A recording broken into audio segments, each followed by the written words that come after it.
अच्छा, दो दर्द की दवा तो आज तक बड़े से बड़ा डॉक्टर भी नहीं ढूंढ पाया। किसी को कुछ ना हो, घर में काम ज्यादा पड़ जाए, खूब काम पड़े घर में, और जब ज्यादा काम पड़ता है तब जानते हो दो प्रकार के दर्द होते हैं, या तो सर दर्द होगा और या तो, जम के बोलो तो सही,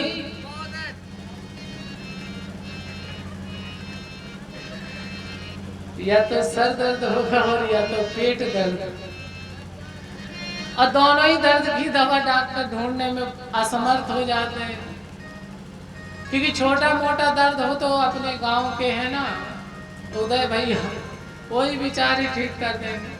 पर अब जैसे किसी ने कहा बहुत डॉक्टर साहब बड़ा सर दर्द कर रहा, फटा जा रहा है, तो डॉक्टर समझ तो जाते ही है कि घर में आज काम ज्यादा है, इसीलिए श्रीमान जी का दर्द कर रहा है। लेकिन फिर भी अब जब आए हो तो कुछ ना कुछ चढ़ा के ही जाओ, तो 10-5 रुपए की दवा दे ही देते हैं। जो हमारे शरीर में कष्ट हो उसे क्या कहते हैं? दैहिक ताप। दैविक कष्ट कौन सा है? दूसरे नंबर का, जो देवताओं के द्वारा हो। देवताओं के द्वारा कौन सा कष्ट? प्रायः सभी लोग किसान ही हैं यहाँ पे। मानो समय आया और समय के हिसाब से हमने खेत में मेहनत करी, जोता, पानी लगाया और बीज छोड़ दिया, और बीज की देखभाल करी। देखभाल करते करते करते समय से बीज में मेहनत करते करते फसल खड़ी हो गई। कई बार ऐसा होता है, फसल खड़ी है, लगता है कि अब की बार इतनी फसल घर में आएगी कि सभी के सभी परेशानी हल हो जाएगी, लगता है खेत में जाकर के, और अचानक से ऐसा मौसम बदले, बारिश हुई या जोर का तूफान आया, पूरी की पूरी फसल नष्ट और भ्रष्ट हो जाती है। अच्छा, हमने बीज बोया, हम जो कर सकते थे हमने वो किया, खेत में जितनी मेहनत हर वर्ष करते हैं, जितनी कर सकते थे उतनी किया। अब जोर का तूफान आ गया, फसल नष्ट हो गई, तो बोलो हमारी आपकी कोई गलती है क्या? तूफान किसकी वजह से, जल किसकी वजह से आया? देवताओं की वजह से। देवता माने भगवान विष्णु, भगवान कृष्ण, भगवान श्री राम, हनुमंत लाल जी, महादेव, ये नहीं है, ये देवता नहीं है। ये तो अखंड कोटि ब्रह्मांड नायक पूर्ण ब्रह्म है।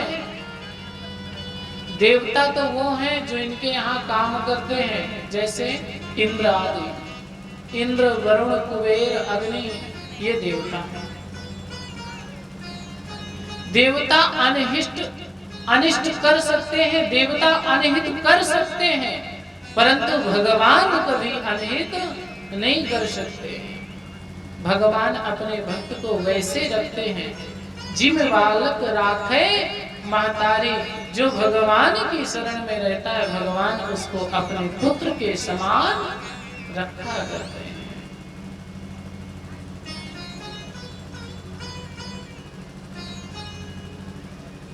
दूसरा कष्ट क्या है?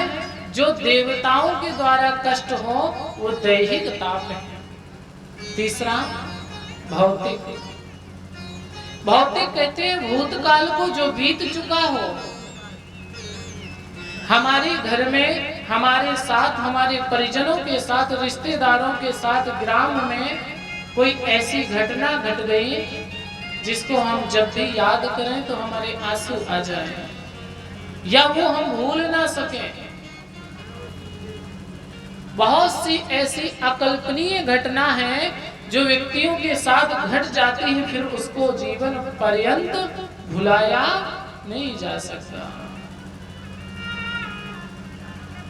ये कौन सा कष्ट है? भौतिक।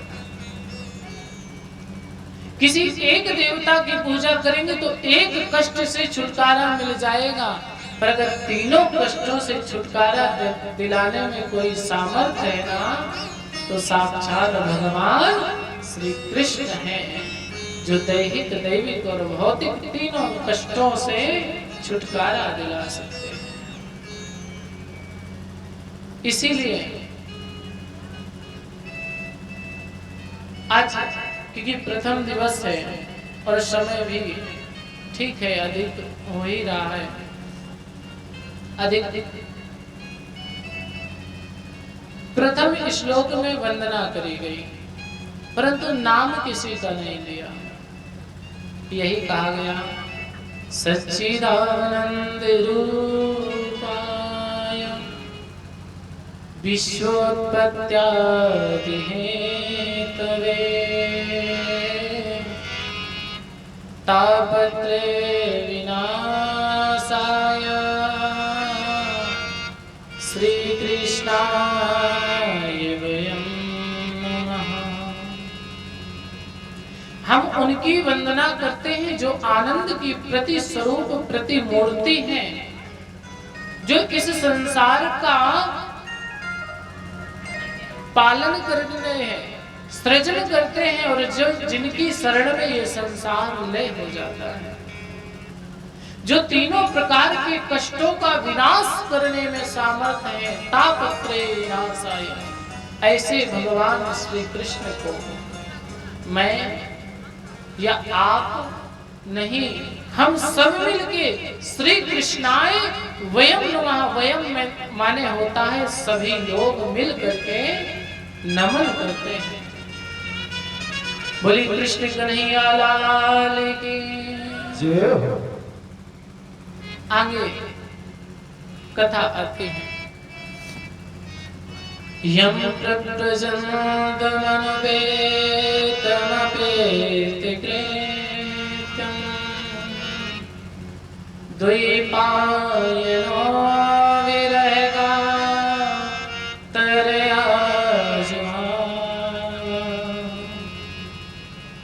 पुत्रेति तन्मयतया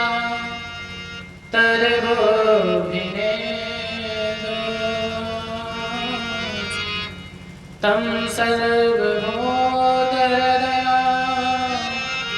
मुनिमानितोऽस्मि। तं सर्वभूतहृदया मुनिमानितोऽस्मि।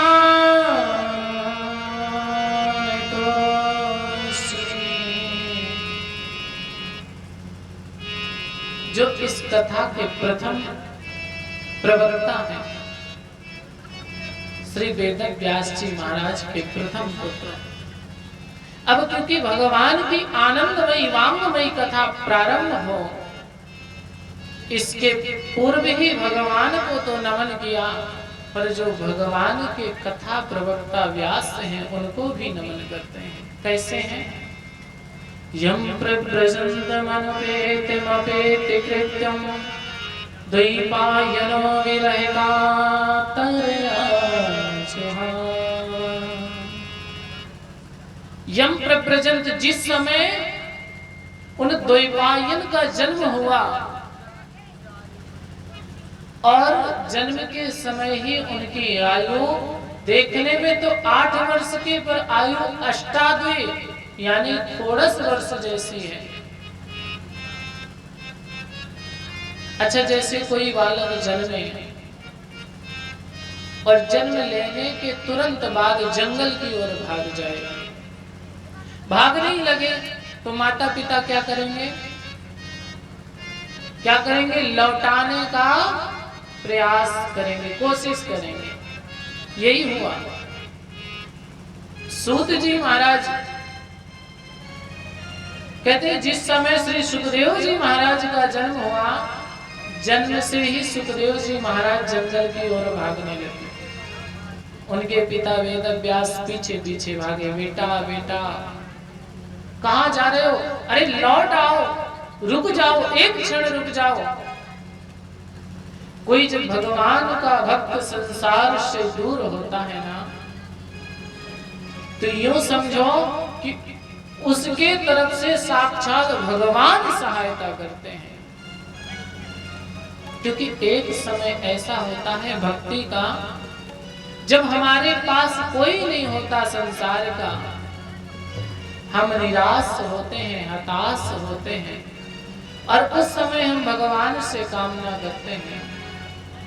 जब कोई नहीं होता तब भगवान की याद आती है, हे प्रभु, हे गोविंद। दीनबंधु दीनानाथ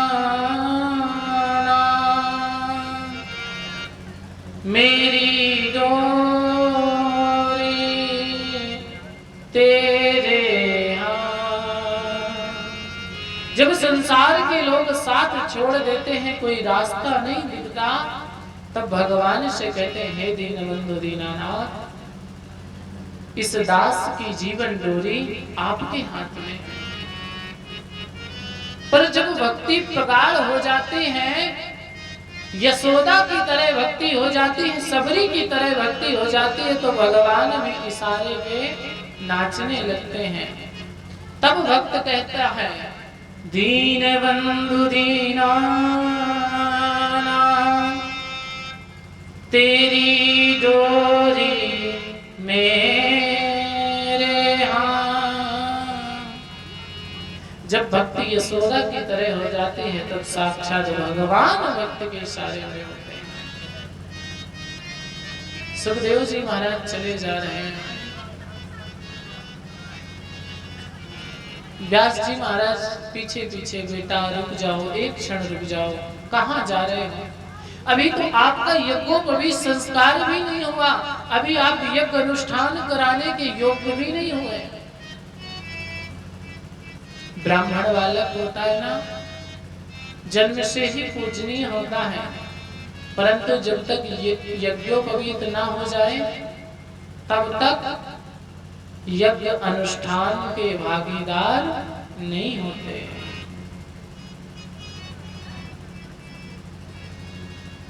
श्री वेदव्यास जी महाराज कहते हैं, बेटा आप रुक जाओ। तब वेदव्यास जी की तरह से वृक्षों ने तन्मय होकर के उत्तर दिया, वेदव्यास जी, आप जिनको रोक रहे हो पूर्ण ब्रह्म है, वो नहीं रुकेंगे। सुखदेव जी महाराज आगे निकल गए और व्यास जी महाराज